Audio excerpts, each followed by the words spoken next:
मेरे फादर के भी है बॉल्डनेस, इतना नहीं है मेरे जितना नहीं है बट उनके भी है।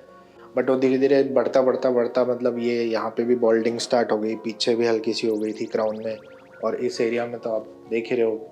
हेयर ट्रांसप्लांट का डिसीजन मैंने इसलिए लिया क्योंकि मतलब अब यही था कि एक स्टेज ऐसी आ गई है कि मतलब अब बाल एक्चुअली में मतलब ऊपर वाले एरिया में काफ़ी कम हो गए हैं। एक एक चीज़ मुझे बताइए कैसे क्या होता है स्टेप बाय स्टेप, कैसे ग्राफ्टिंग होती है, कैसे वो लोग बाल लेते हैं, कैसे ग्राफ्ट्स लेते हैं, कैसे फिर वो उनको इम्प्लांट करते हैं।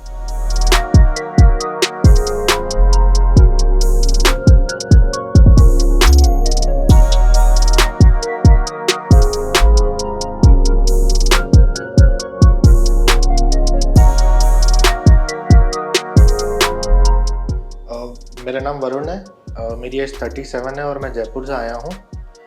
और ये हेयर फॉल का प्रॉब्लम मुझे प्रॉब्ली 27 या 28 की एज से स्टार्ट हुआ था, जो कि बाय द एज ऑफ 31-32 काफ़ी बढ़ गया था, एकदम से उसकी स्पीड बढ़ गई थी हेयर फॉल की।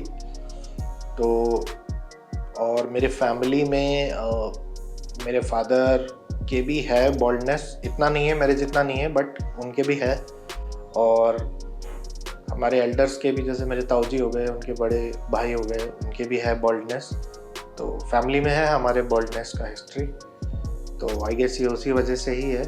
बाकी मुझे डैंड्रफ रहता है कई बार। तो ये है मतलब हिस्ट्री। पहले मेरे को इनिशियली मुझे ऐसा लगा था कि जैसे मेरे यहाँ से धीरे धीरे बाल गायब होने स्टार्ट हुए थे इस एरिया से, और यहाँ पे पूरे थे बाल। बट धीरे धीरे जब यहाँ से मेरे जाने स्टार्ट हुए तब मेरा ध्यान गया कि हाँ शायद लॉक्स बन रहे हैं, तो हेयर फॉल शायद स्टार्ट हुआ है। बट वो धीरे धीरे बढ़ता बढ़ता बढ़ता मतलब ये यहाँ पे भी बॉल्डिंग स्टार्ट हो गई, पीछे भी हल्की सी हो गई थी क्राउन में, और इस एरिया में तो आप देख ही रहे हो।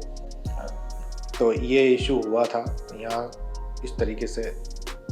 मेडिसिन एज सच मैंने कोई अभी तक यूज़ नहीं करी है हेयर फॉल के लिए, और बस नॉर्मल शैम्पूज़ जो मैं यूज़ करता हूँ वो मैंने किए हैं। एक दो मैंने हेयर फॉल के शैम्पूज़ यूज़ किए हैं, और वो कीटोकोनाजोल करके एक शैम्पू आता है वो यूज़ किया है, और नॉर्मल हेयर ऑयल मैं यूज़ करता हूँ। मैंने ऐसा कोई एज सच कोई पर्टिकुलर इसके लिए कोई हेयर ऑयल यूज़ नहीं किया अभी तक।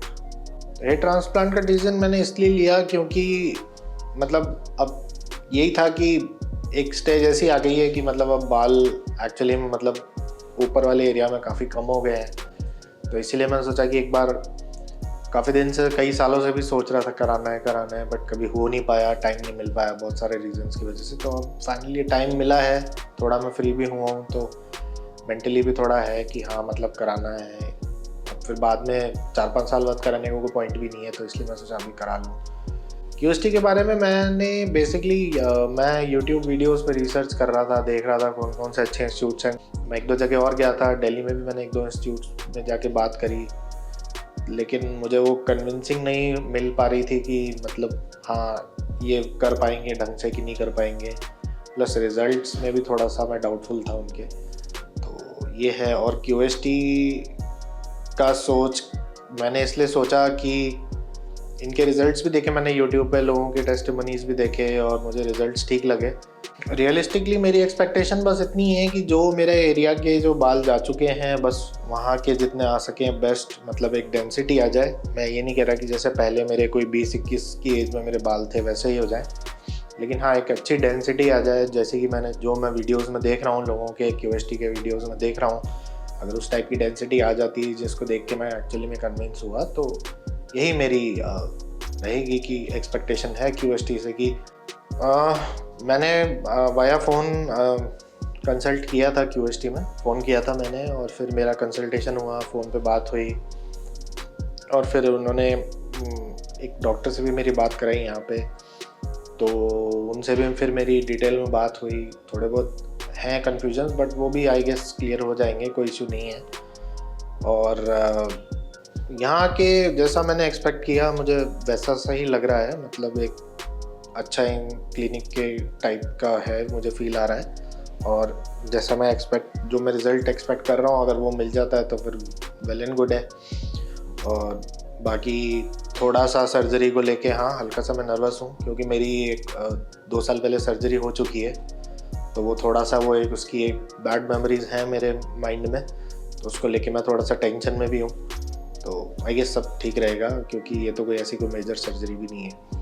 तो ये मैं सोच रहा हूँ। अभी एक बार सर्जरी हो जाए, फिर उसके बाद कितने मेरे फाइनल कितने ग्राफ्ट्स लगे हैं, कैसा मैं फ़ील कर रहा हूँ, कैसा मेंटली मैं फ़ील कर रहा हूँ, फिज़िकली मुझे कोई इशू है या नहीं है, मुझे कोई प्रॉब्लम हो रही है स्काल्प में या नहीं हो रही, तो वो सब चीज़ें एक बार मैं सर्जरी हो जाने के बाद आप लोगों से शेयर करूँगा। तो फिर देखते हैं, जो भी मेरा एक्सपीरियंस रहेगा वो मैं आप लोगों के साथ शेयर कर लूँगा, और बस एंड तक बने रहिए मेरे साथ।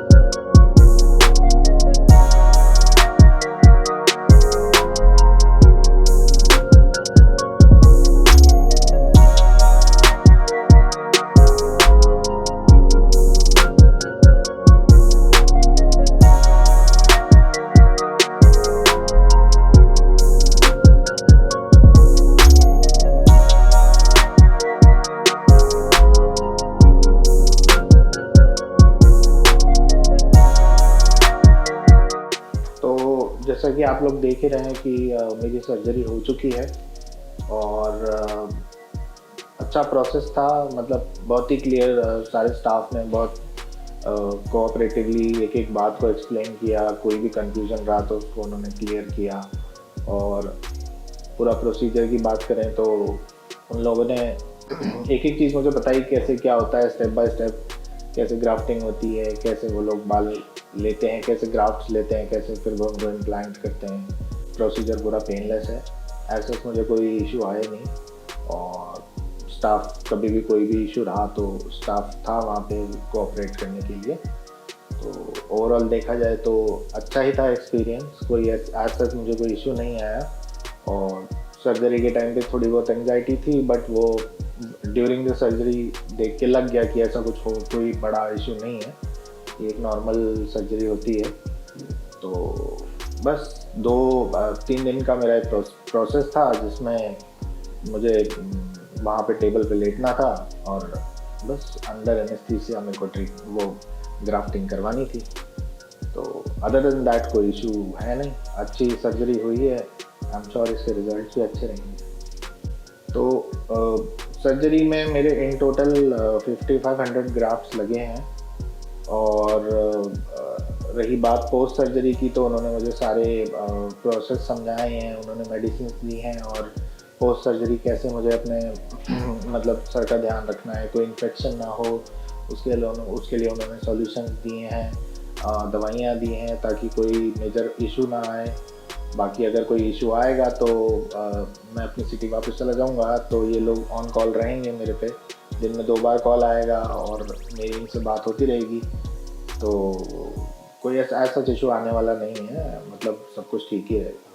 तो मेरा ओवरऑल एक्सपीरियंस अच्छा रहा QST के साथ। जैसा मैं सोच रहा था कि मतलब ये काफ़ी कॉम्प्लिकेटेड प्रोसेस होता है, बट वैसा कुछ नहीं है, एक नॉर्मल सिंपल सर्जरी है। और QST का एक अपना इनकी एक टेक्निक है जो ये मतलब यूनिक है, जो कि और कहीं यूज़ होती नहीं है, जिसका नाम QST ही है। तो ये उसको यूज़ करते हैं आपके बाल ट्रांसप्लांट करने के लिए, तो जिससे सक्सेस रेट ज़्यादा रहता है। तो ओवरऑल मैं यही कहूँगा कि हाँ, मतलब मेरा अगर कोई भी दोस्त या रिश्तेदार जो भी होगा, मैं उसको यही सजेस्ट करूँगा कि वो यहीं से करवाए, क्योंकि सेफ्टी और हाइजीन बहुत इम्पोर्टेंट है। और प्लस डॉक्टर्स की नॉलेज भी अच्छी है, तो और स्टाफ भी काफ़ी कोऑपरेटिव है, तो मेरे हिसाब से ये बेटर रहेगा अगर मैं किसी को सजेस्ट करूँ तो थैंक यू QST। और जल्दी मैं मिलूँगा एक नए वीडियो में आपके साथ, अपने रिजल्ट्स के साथ, कि क्या मेरी प्रोग्रेस है, कितने टाइम में मेरे कितने बालों की क्या सिचुएशन रहेगी। तो फिर मिलते हैं एक बार और। Thank you.